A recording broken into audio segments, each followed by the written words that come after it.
We'll be starting in a minute, members, whenever you're ready.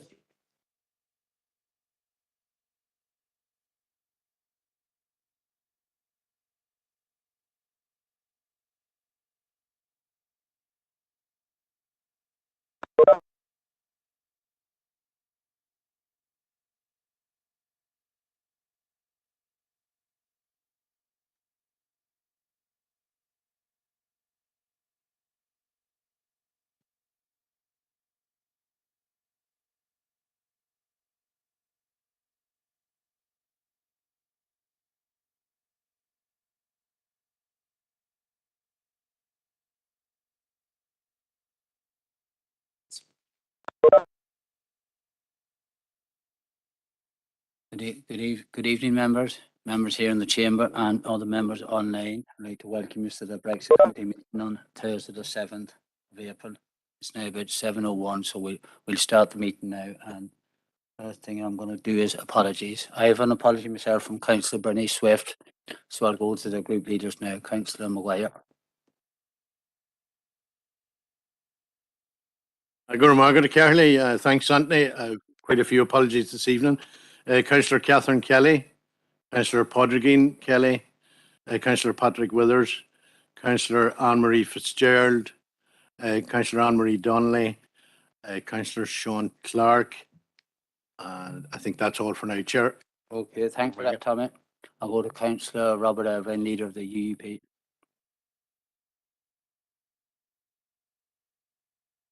Thanks very much, Chair. Anthony, I have one apology. Councillor Rainey was to be in the chamber, but he's called away to another meeting. He might come in remotely. I'm just not sure. Yeah, thanks. Thank you, Robert. And is Councillor Garrity?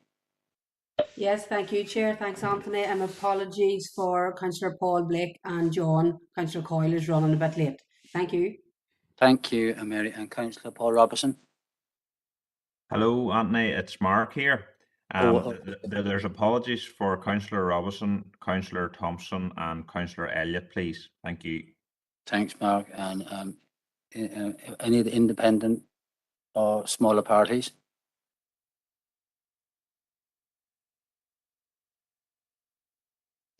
Yeah, an apology from Councillor O'Coffey, who's not going to be able to attend this evening. Thank you. Chairman, Alan Rainey here. Yes, go on ahead there, Alan. I'm tuned in for a short time, Chairman. I'm tuned in for a short time. Okay, thank you, Alan. We'll have two more, Councillor Dehan and Councillor Wilson as well. And look, that's a lot of apologies tonight, all right. So I forgot to mention at the start, I'm going to leave the unmute button off, so you can unmute whenever yourself, and we're not going to do it to AT. So that's it'd be handy for members if they want to come in to talk. So I have signed the minutes of the last previous meeting, so we've that done. On to item 3 now is declarations of interest. And I see nobody indicating either on WebEx or in the chamber. So matters raising now, and then go through it now page by page. Page 1. Page 2. Page 3. And page 4. Matters raising now, so that's okay.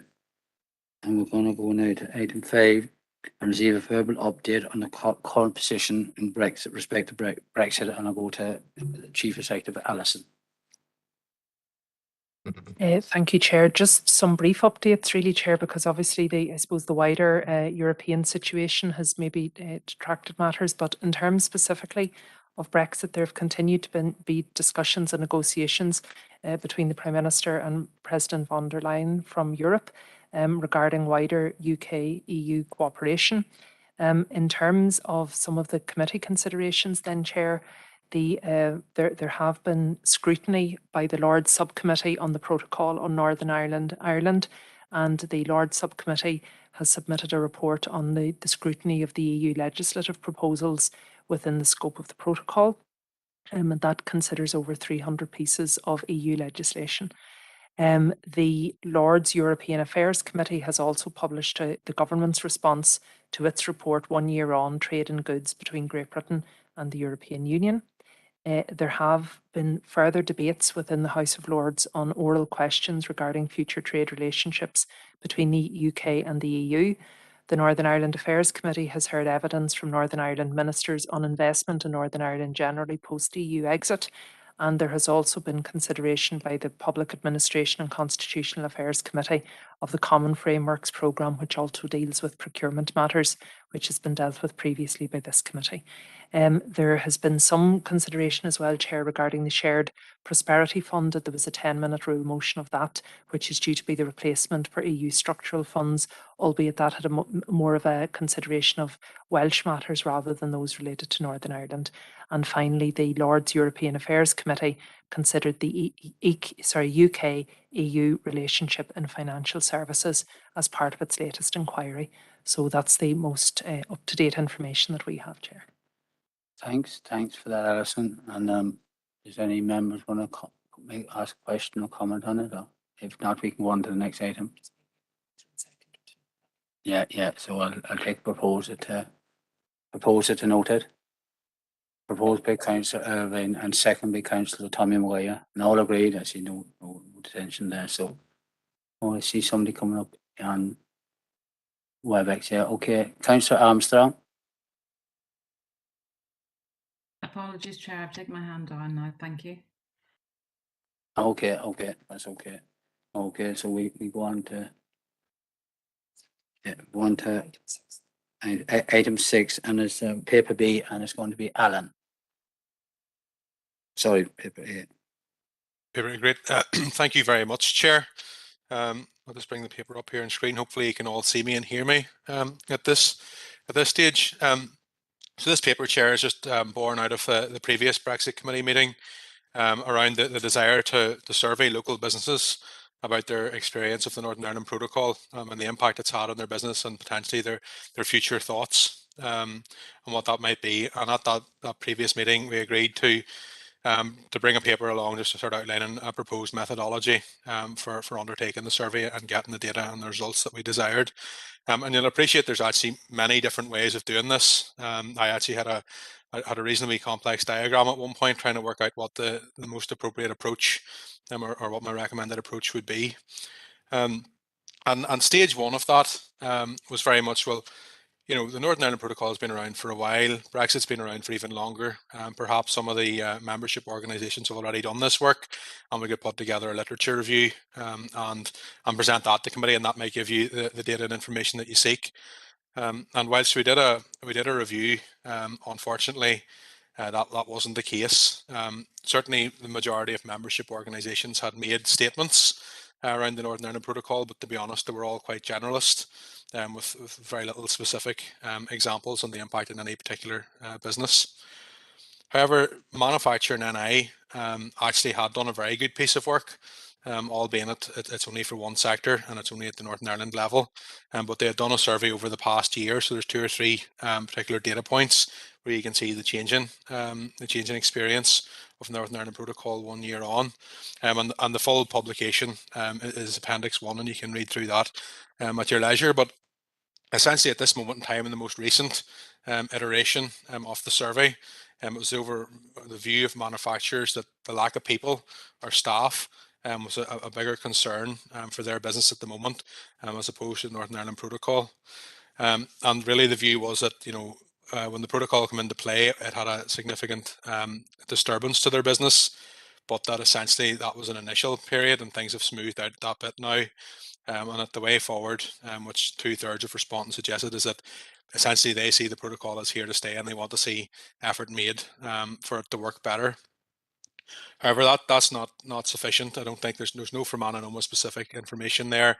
As I say, it's only one sector, but it is a good survey. And in fact, Appendix 2 is the proposed questionnaire for our own survey. And to be honest, I've borrowed quite heavily from the Manufacturing NI survey, and we'll put it out to a broader group of businesses. Essentially, the next stage is where obviously there's nothing else existing out there that we can use, so we do have to generate our own data. And if you like, option A is, could we outsource this? and go through a procurement process. And I had a conversation with a couple of companies that I would know in the sector, and they were sort of saying it would depend on the terms of reference and the specifics, but you're looking at 8 to 10,000 plus VAT to develop a sample, develop a questionnaire, secure 200 responses, and draft a report, and all the rest. The other option is obviously to do it in-house, and I'm always enthusiastic about doing surveys in-house, but I think that it's key that we have a good methodology and that we're taking a robust approach. In this, we have SurveyMonkey and we can use SurveyMonkey, but I think we need to be key on things like the sample size, making sure the sample size is big enough, making sure it's representative of the different profile of businesses in the district. And obviously that would be on ourselves and to develop a questionnaire, which is an appendix to this, find a way of engaging with the businesses, and then obviously analyse the responses and draft a report. Now, part of the conversation with the market research company, they suggested that their recommended sample size would be 200 responses. And they did note that it can be more difficult to engage businesses and engage businesses in certain sectors than it is with engaging the general public in this kind of thing. So to say that the preferred option, from my point of view, is option B. I think we can deliver it in-house. Obviously, less financial resource required, and we can turn it around quicker. And I'm confident that we might lose a wee bit on the quality side of it, but certainly we'll do our best to make sure that is a robust survey, that it is a representative survey as best as we can make it. And we'll develop, if you're in agreement with the questionnaire, we'll get that up on SurveyMonkey. We'll push it out to the council's business database, and we'll forever monitor the responses. So if we're seeing a particular sector that isn't well represented in the responses, we'll maybe make some efforts to reach out to that sector. In addition to the survey itself, I'm also proposing, a couple of focus groups to go along with that. And really that would be to plug the gap. So if we are looking at, halfway through the survey period and we haven't heard from, for example, from a significant range of agricultural businesses, we may look to run a specialist focus group with the agriculture sector, either with farmers themselves or potentially with the representative bodies. We can get them into a room and chat it out and get a wee bit more detail on their thoughts. And obviously it won't be specific to any one business, but you'll get the overall sectoral view and it'll add a lot of flavour. So just for the benefit of this evening, the recommendation is that we agree the questionnaire, agree the methodology that we'll do questionnaire on focus groups, and agree the time frame. And I'd be confident, subject to the questionnaire being agreed, that can be put up on SurveyMonkey very quickly. It can be pushed out quite quickly, and then we can issue a few reminders. And then sort of halfway through the survey time period, I think we've allowed 3 weeks for the survey to be open, halfway or just above that, we'll know where we're at and what kind of focus groups we should be looking to host.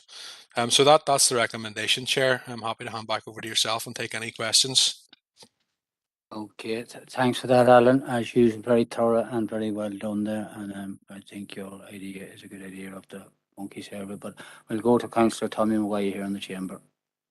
Carly, thank you, Chair, and I'm happy enough to propose the recommendations. But if we could just expand on the questionnaire, I see question 13 in relation to what industry does your business primarily operate in.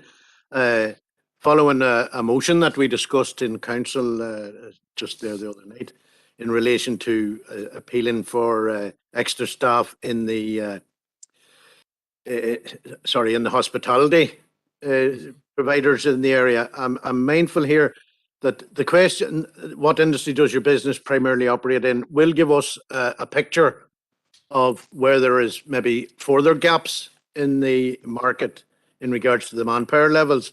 So it's just to say, can that information be extrapolated from the results, or would the question need to be maybe more specific in relation to where the vacancies for employment are across the district?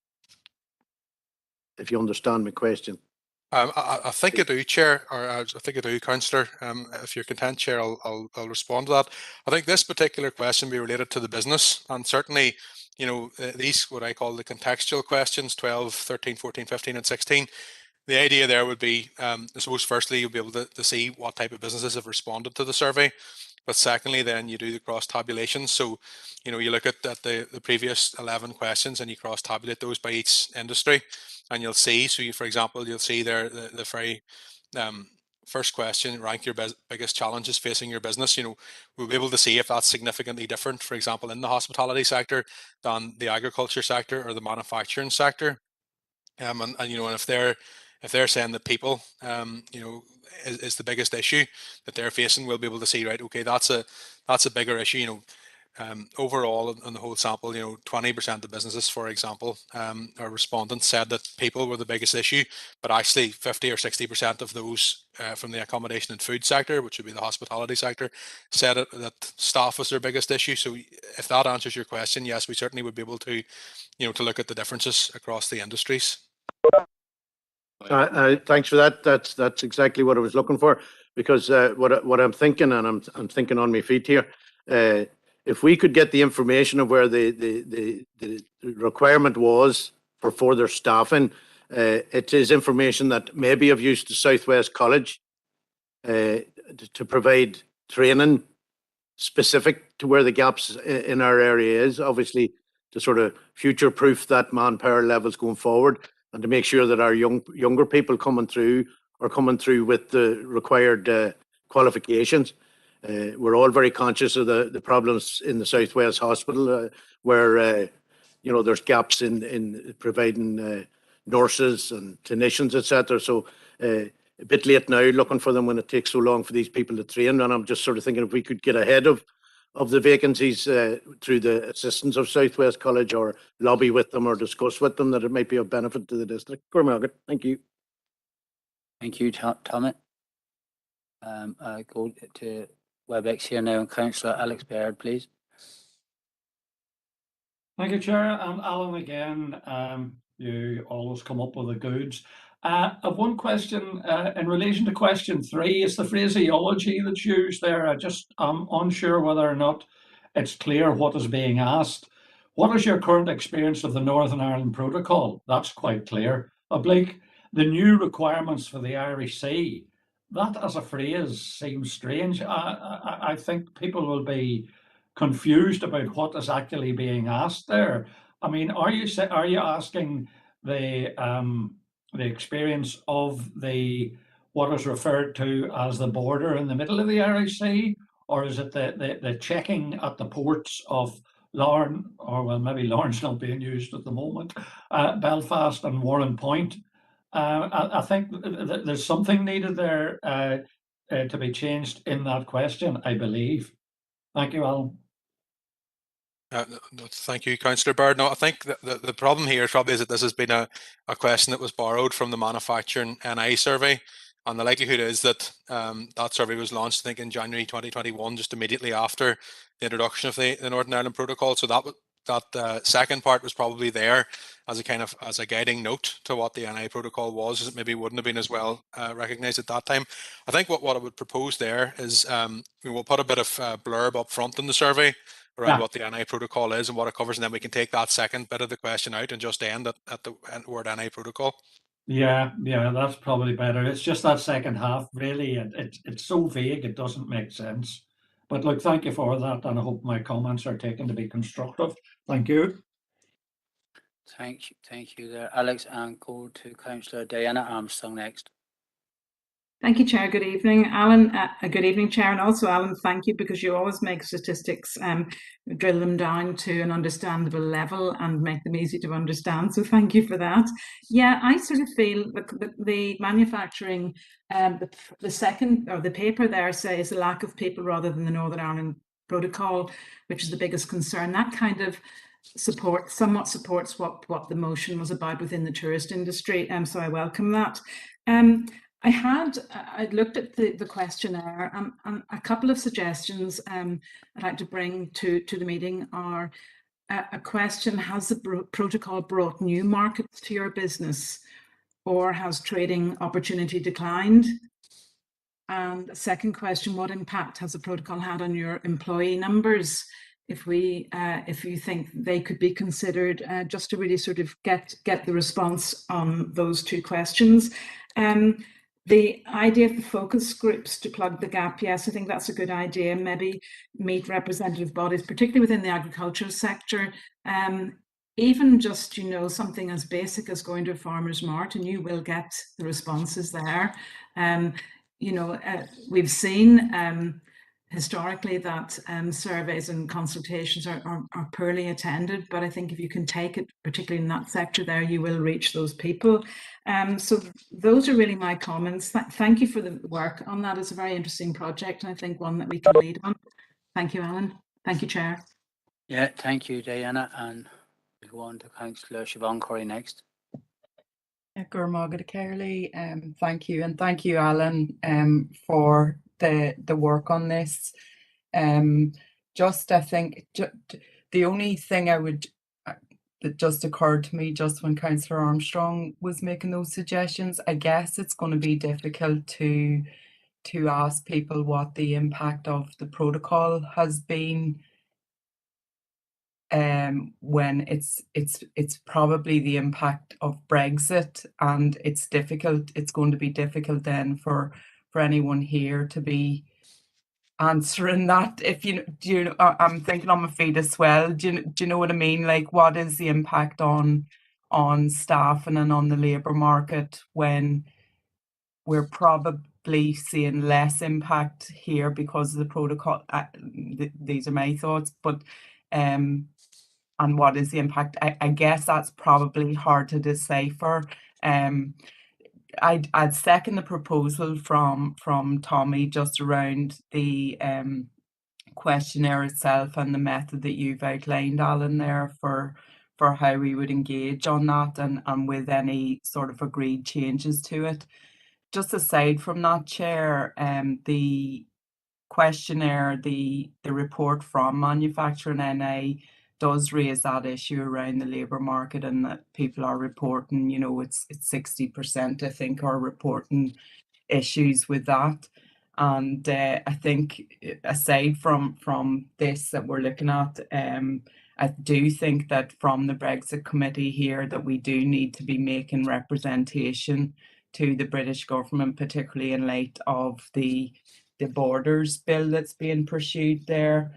You know, that requirement that EU citizens who aren't British or Irish citizens having to apply for travel clearance if they're travelling from the 26 counties in here to the north. And, you know, obviously a council district like ours where, you know, if you, first of all, the impact on tourism, you know, obviously tourism being one of our biggest industries, most of the international travellers coming to Ireland are flying into Dublin.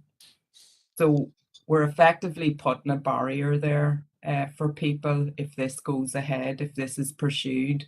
Are they going to come up the road? Are they going to come to our lakelands? Are they going to visit the Sperrins if that's in place? So that's the first thing. Obviously, you know, huge impacts to tourism.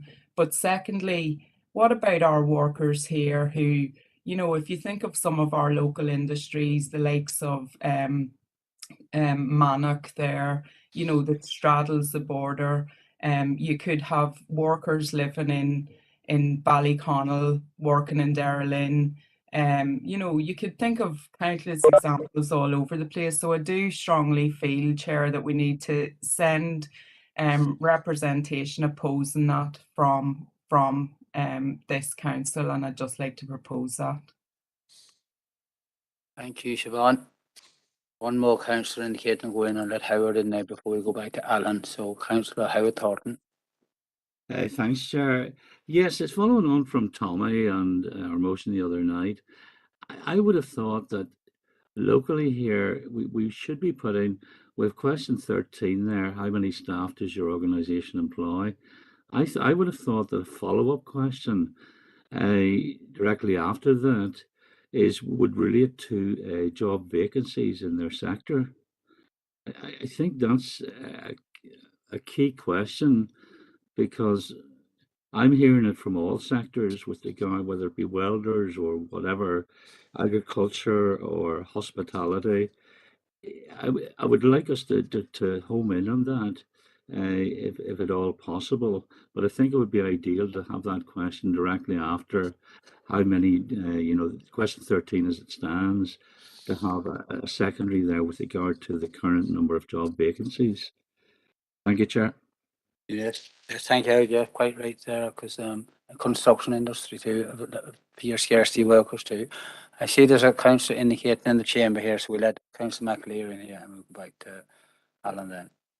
Okay, go ahead there, Emmett. Thank you, Chair. Yeah, I understand the idea behind the questionnaire and what we're trying to find out. I would have a wee query in relation to, obviously, discussions that have gone on between last night and previous weeks and again tonight. You don't have businesses unless you have the employees. So I'm wondering, is there a space within the questionnaire that you could ask if there are any concerns or queries that either staff or staff representatives through their trade unions have brought to the businesses in relation to, well, again, whatever we decide to word, whether it be the protocol or whether it would be the Brexit and the impact of that on concerns, I suppose, surrounding whether it's jobs or whether it's the future of companies or whatever it might be in regards to that. So I'm just wondering, is there a space to include something like that as one of the questions as well, just to hear back from the workers as well as the bosses? Thank you, Chair. Okay, yeah. Would you like to come in on some of them suggestions and questions there, Alan? Great, thank you, Chair. I'll take them chronologically. Starting, I think, with Councillor Curry, and I think it'll be important. I think you're right. It will be important to make sure that blurb up front outlines exactly what we're looking for. If it's a very specific survey on the Northern Ireland Protocol, then we should define exactly what that means. On what parts of the overall Brexit situation are related to in the Northern Ireland Protocol, or if it's a Brexit survey, then obviously we broaden that and we make sure that the blurb is sufficiently tight, that the person being surveyed knows exactly what it is we're asking and what against what context. I think the next question then, Chair, was from Councillor Thornton regarding question 13 and job vacancies. And I think, yes, that's a very relevant situation at the moment. We're having a cost of living crisis, we're having economic difficulties, but it's not through a lack of jobs, it's through a lack of people to take those jobs. So certainly happy to consider a follow-up question there around job vacancies, and possibly then to link it back into the overall theme of the survey, possibly, question about, is there vacancies existing in your organisation, roughly how many, and do you think that the number of vacancies or this situation has been exacerbated by the Northern Ireland Protocol? I think would be two reasonable follow-up questions, and I'm happy to add those in. Then finally, I think it was Councillor McAleer around trade unions and the discussions with people and staff. And I think this survey is very much targeted at businesses. So you're probably effectively, I'm thinking in many ways to how we can make sure that this survey is completed by people of sufficient seniority in the businesses, that they can answer the questions about new markets and about supplier issues. So I think possibly the answer to that question is probably no. That this survey isn't designed for staff. That would be a separate survey with a separate theme that would need to be considered there. And again, I think you raised the issue about whether we're discussing Brexit in the whole, or whether we're just discussing the Northern Ireland Protocol. And certainly any guidance that you could give me tonight on that would be well appreciated. And hopefully, Chair, have I covered everything there? Have I missed anybody? No, I think you've covered all okay there, Alan. Chair, sorry, could I just ask Alan? I had raised the issue of, when we were talking about the protocol, has the Northern Ireland Protocol brought new markets to your business or new opportunities? And the impact on employee numbers? It probably is, as Councillor Maguire and Councillor Thornton mentioned, job vacancies. It's really just interesting to see have there been new markets, new opportunities with the protocol. Thank you. Yeah, certainly, Councillor Armstrong. There is possibly a question there in question 4. Overall, how has the NI protocol impacted on your business? But and I suppose you'd be making an assumption that if somebody said very positive, that they had exposure to new markets, but equally that's not abundantly clear from that question. So I'm happy to consider, and since they're not a question explicitly about new markets, and maybe something explicitly about employee numbers. Okay, thank you, Alan. And I'm going to go to Councillor Barry McAduff in the chamber here now. Thanks, Chair. I just want to second Councillor Curry's proposal. Thank you, Chair. Thank you for that, Barry. I was going to look for somebody to second that. That's okay. Well, before we see as everybody agreed, I just want to check with Tommy and Siobhan. Are they happy with the amendments that Alan's going to put to the questionnaire there before we see is everybody happy? I see Siobhan's indicating she's happy. And I get Councillor Maguire. Yeah, Gurma, reach Carly. Yeah, I'm very happy. Possibly the ensuing conversation clarified the point I was trying to make, and I think it's more accurate now than originally suggested. Gurma, yes, thank you, Chair. That's okay, Tommy. And I see Siobhan has a hand up. Do you want to say a few words, Siobhan, about happy with this second that? Yeah, no, Gurmagad Kerley, but I think Alan was just seeking a bit of guidance on whether this was around the protocol or whether it was going to be broader on. And I think we had originally looked for it to be around the protocol, but just taking on board Councillor Armstrong's questions there. Maybe just in a couple of the questions, maybe if we're asking questions around staff shortages or anything like that, maybe we could be asking, do people see that as an impact of Brexit or the NI protocol? I don't know how, Alan, maybe you can come up with a better term of words, but I think you know, if we're asking the question, we need to be to be more clear than I'm being. But you know, just you're not right. Thanks. Will you come in, Alan, now, maybe? Yeah, certainly, Chair. I think, you know, there some of the questions I think around vacancies in particular are probably maybe a wider Brexit issue as opposed to a very specific NI protocol issue. And essentially what we could do, and just very mindful of keeping the survey at a manageable size and a manageable length, and that we don't lose people because it's too long. But, you know, we could essentially, you know, split the survey slightly and have, you know, this is section A, this relates to Brexit. And a wee blurb about what exactly we mean, ask a few questions that are around vacancies and around things that are specific to Brexit, and then, you know, section B, these questions relate specifically to the Northern Ireland Protocol, and, you know, a blurb about exactly what that covers, and then obviously the final section, just the wee contextual questions as well. That might, you know, and I'll line the questions up appropriately.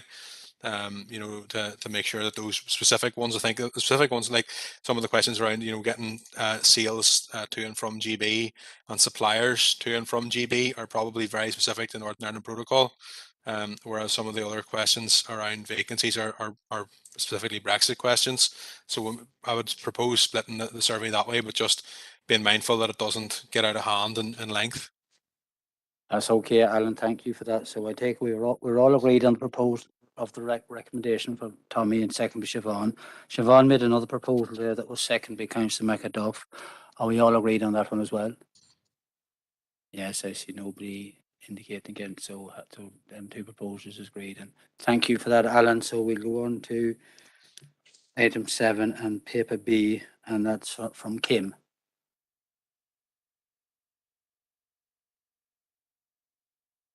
Thank you, Chair. And this paper really just covers the progress report on the Brexit Committee actions from November to January.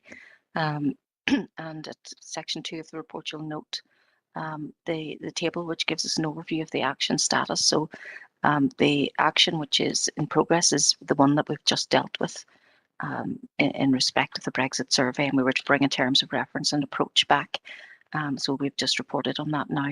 So that will progress further following this meeting, and the recommendation is just that the Council notes the quarterly Brexit Committee actions update from November to January. Thank you for that, Kim. And go to the chamber here, Councillor Tommy Maguire. Margaret Carley, happy to propose. Thank you for that, Tommy. Have somebody second that? Second by Councillor Siobhan Curry online, and all agreed. Thank you. Thanks for that, Kim, and thank you, councillors. So we're on to item 8 now, correspondence, and we we have no correspondence at this meeting, but we'll go on to item 9 now. In any urgent and relevant business, I was contacted by one councillor, Councillor McAduff, about an item. It doesn't really do with Brexit, but it's a fairly important thing to the town of Omagh. I know we'll not be fit to action anything after this meeting until the council meeting, but I'll let Councillor McAduff in here to bring this issue up. Thank you, Chair. And I did write to you earlier. Yeah. As per the protocol. That's what you do. But this issue is directly relevant to the council, you could say, and it's also directly relevant to DFA roads. It's confusion. It's a confusing situation for people who park at Drumragh Avenue car park in Omagh, just adjacent to the Ulster Bus or Translink station, you know, and under the Oasis Plaza, you might say. And every day, people are getting fined by DFA roads, placing on their windscreens penalty charge notices, even though the people in question have gone to the very, very nearby pay and display machine. They've put in money and they've covered themselves. They've got the pay and display ticket, and they demonstrate it, they show it on the windscreen of their car. But the confusion arises in that obviously the vast majority of parking spaces at Drumragh Avenue are deemed to be off street and are the care of under the control of the council, whereas a small number of parking spaces there along the wall at the Ulster Bus station are under the control of DFA roads. And there is signage there, small signage that not everyone has noticed. And an older gentleman, retired from County Derry, rang me and he said, went to the marketplace in Omagh, the old marketplace, bought curtains, but prior to that I had reversed into my space. He said, very content that I did the right thing, went and got a pay and display ticket, went over to buy me curtains. He said, came back and I was fined, he said, and they were a dear pair of curtains. And, you know, he's very annoyed about it because he has appealed it and he has further appealed it. Now, in correspondence with Harry Gallagher, the acting divisional roads manager, he has acknowledged to me that this is a bad situation. This is a confusing situation. And yet the appeals aren't being successful, you know, and every day this is happening.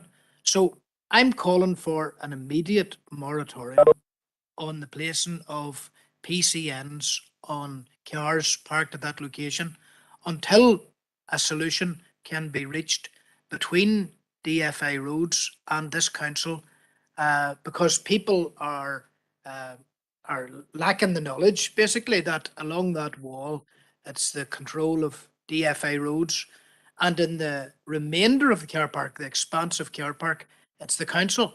So people are in good faith purchasing pay and display tickets, but they don't govern the situation. You have to return with 1 hour and within 1 hour. Now, I've been contacted by dozens of people, and this is happening on a daily basis. I would imagine that if any of us walked by that location tomorrow afternoon, if anybody walked past that location tomorrow afternoon, they would see more PCNs, more penalty charge notices on the windscreens, and you would see pay and display tickets alongside them. Thank you, Chair. So I'm proposing that maybe a response from the Chief Executive about how we might take this forward in cooperation with DFA roads. How can we address this? Yeah. Thank you, Chair. Okay, thanks for that, Barry. And have you a second for that? Second by Councillor Emmett McLeod. Yeah, I'll listen now. Jeez, that's a bit of a disaster, all right now. This, yeah. Chair, it is something that has been highlighted as Councillor McElduff has referenced. I suppose two things. We will continue to engage with DFI roads, but the legislative position is the difficult one in this regard. In terms of the immediate moratorium, I think that's unlikely, but we can certainly call for that, albeit tonight's meeting, we can only have a recommendation from tonight for the council meeting. But certainly what I would suggest, Chair, is we could be bringing a report to the May Environmental Services Committee meeting, just really around what the legislative scope might be. Thank you. Thank you, Alison, and thank you. I see Barry nodding there, so Barry's happy enough with that. Yeah. And I say we're all agreed there, yeah. I see no dissent. So that you came to the end of the meeting, members, and thank you for your help there and participating in that meeting, and wishes all the best for the rest of the evening. Oh, sorry, I see Councillor, sorry, Siobhan, Councillor Curry, come on ahead there, Siobhan. Gurmagad Carley, and apologies I hadn't contacted you beforehand, but it is just actually relevant to the Brexit Committee, and it's just I was just looking at our council website today, in the business support section, and there's loads of really helpful, useful information and advice there, just in terms of Brexit, for local businesses. But I wonder if some of it just maybe needs to be reviewed, maybe at this time, just to ensure that it's up to date. It's really great, but I just think maybe if we could just get a wee review of it done, Chair Gurmaga. That's okay. Yeah, I see Alison agreeing there. That's okay. That'll be done, Siobhan. So as I said earlier on, thank you all very much and enjoy the rest of the evening. The meeting's